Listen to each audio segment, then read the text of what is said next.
जय श्री कृष्णा वैष्णवों।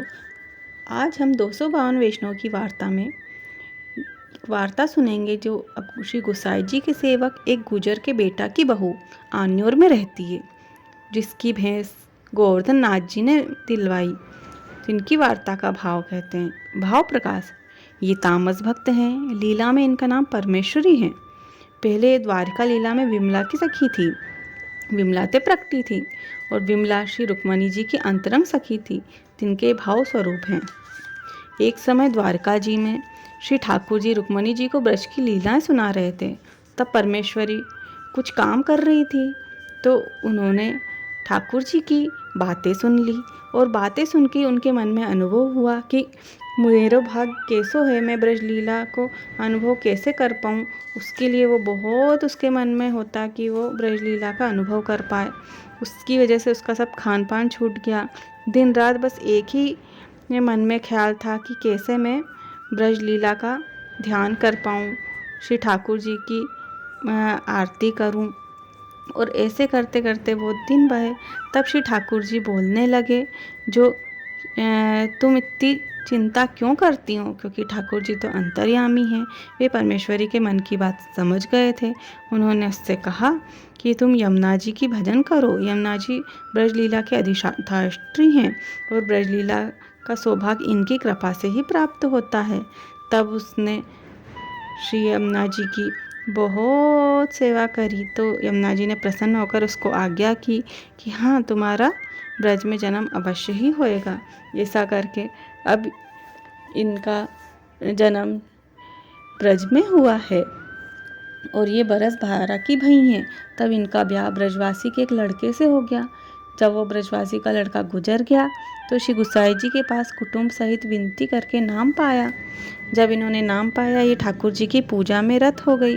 पूजा में लीन रहते हुए एक बार की बात है, जो घर में जब बहू आई तो उसके बाद ब्रजवासी की भैंस खो गई। जब घर में भैंस खोई तो वह उसकी बहू की सास वृद्ध थी। तब वहाँ पे आसपास की औरतें आई और बोलने लगी कि तुम्हारे बहू के पैर तो अच्छे नहीं हैं, ये आई और भैंस खो गई। तब बहू ने बात सुनी, उसको बहुत बुरी लगी, बहुत रोने लगी और बहू ने कहा, हे गोवर्धननाथ जी, आप ये भैंस ला दो, मैं आपको माखन को लोंदो लगा चढ़ाऊँगी। और ऐसी करके उसने बहुत विनती करी, जो मेरे से ये संताप से सहन नहीं होते। उसकी विनती सुन के ठाकुर जी ने कहा, मैं तेरा संकट छुड़ाऊंगा। तब ठाकुर जी ने उस ब्रजवासी की विनती सुन के ब्रजवासियों को भैंस वापस से मिला दी। जो जैसे ही ब्रजवासियों को भैंस वापस मिली तो वे बहुत आनंद भये और सभी ने बोला कि बहू को पाऊँ तो बहुत अच्छो है, जो गई भैंस वापस पाली है। इस तरह से सभी ब्रजवासी बहू की बहुत बड़ाई करने लगे और बहू तो मन ही मन कहने लगी, जो ये भैंस तो गोवर्धन नाथ जी के प्रताप से पाई है। सो वो बहू ऐसी भगवती अति, वह को ऐसो सरल स्वभाव हो। तो जो इसमें यह जताया है कि वैष्णव को कैसा भी कलंक लगे तो उसे भगवान की शरण नहीं छोड़नी चाहिए, गोवर्धननाथ जी का आश्रय नहीं छोड़ना चाहिए। भगवान सबकी लाज रखने वाले हैं। तो वैष्णवों, आप भी कभी भी भगवान पर से अपना भरोसा मत हटाइए। जिस तरह से भगवान ने इस ब्रजवासिन की लाज रखी, भगवान आपकी भी हमेशा लाज बचाए रखे और आप सबका विश्वास भगवान में दृढ़ रखे। जय श्री कृष्णा भक्तों।